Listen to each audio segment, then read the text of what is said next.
What up, is Marcus Dynasty Dads? Guess what? We have what is it? 16. Week 16 waiver wires here. I'm going to give you some players that are owned into that kind of 50% or less category here. One of the big ones is Ty Chandler. He is the number one waiver priority. He's actually from my Minnesota Vikings, but he actually looked good. And Alexander Mattison, even if he comes back, let's just say Alexander Mattison does, which I don't think is the case against the Lions here.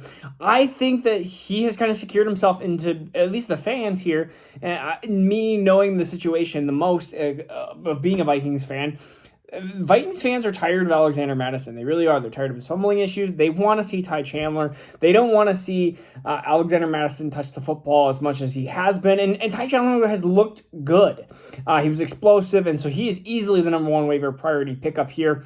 We're going to go through some wide receivers here. Noah Brown against Cleveland. It's against Cleveland, which makes it a little bit downgrade here, but with no Tank Dell, Noah Brown and maybe no Nico Collins, he's going to be targeted.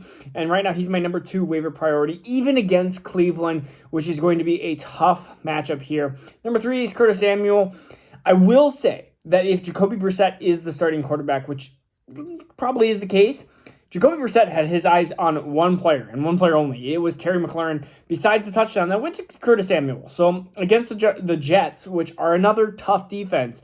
So when you look at some of these players, there's not much left. There just really isn't. And so the next one is going to be just Isaiah Likely, probably gone, but just know he's against San Francisco. There is a chance that maybe you're in the playoffs situation that you might be starting Isaiah Likely over some of these other options. And so a couple other players that I do want to talk about, I want to go through is Jerick McKinnon against Las Vegas.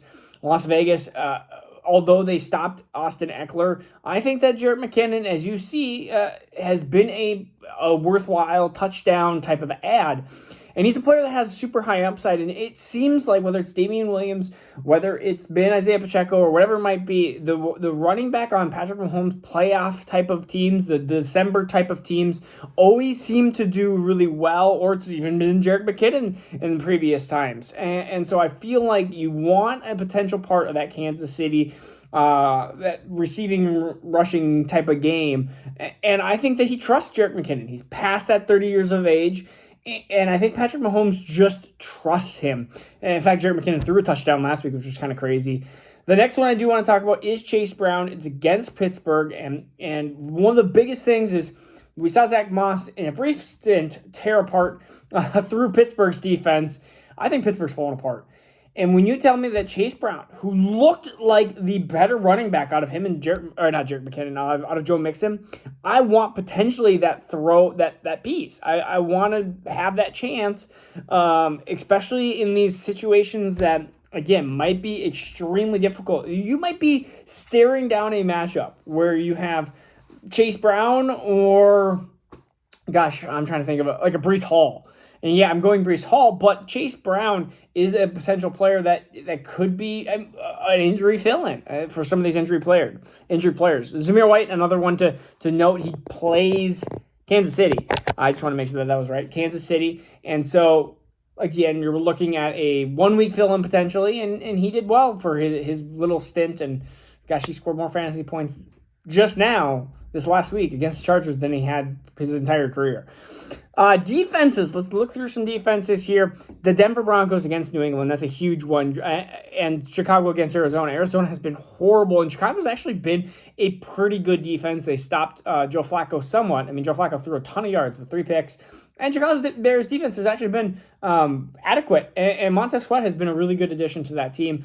If you're looking for other ads, Cincinnati Bengals are going to be going against Mason Rudolph and the Pittsburgh Steelers. And then the Indianapolis Colts against Atlanta. Desmond Ridder has been horrible. And that is kind of what I projected on the season, that I thought it was going to be Taylor Heineke. But right now it's Desmond Ridder, and we'll see what happens. If you're really, really struggling, you could potentially do the Seattle Seahawks against Tennessee. Will Levis, likely not playing. So I haven't actually looked at the update because realistically, there's not much that Tennessee has to. You're starting Derrick Henry if you have Derrick Henry most likely. And, Hopkins is not usually a start in most playoff teams. So there you go. That's probably why I haven't looked at Tennessee very much. So we're going to go in a couple days. We'll probably go through another playoff primer here. good luck to everybody. I have a Dynasty Dads matchup. I am the 2 seed facing, I believe, the 3 seed. I think it's Brown Bag, my head, who I had, I believe, defeated last year for my championship. So I've gone second, first, and now top 4 in my 3rd year. Let's see what happens in our Dynasty Dads League. I'm also in the final 4 of another matchup, or actually another 2 matchups. And then I have a redraft league that I am in top 4. I am the number 1 seed as well. We'll see. I have the Josh Allen, Stephon Diggs connection along with some other players in redraft like Achan, and I'm trying to think who else I have. I have Breece Hall, Jordan Addison, TJ Hawkinson. Yeah, so I have some Vikings players. Got to rep a little bit. And then I'm in a guillotine. So if you don't know what guillotine is, lowest points get cut and the rest of the roster goes to free agency.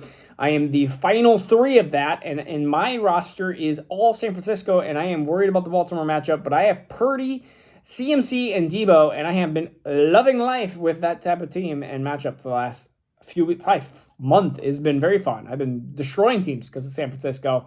But when you look at rosters, when you have only like 4 teams left, now 3 teams left, you can't pick up some of the players from the other rosters that just recently got cut. There's rules. It's a complicated thing.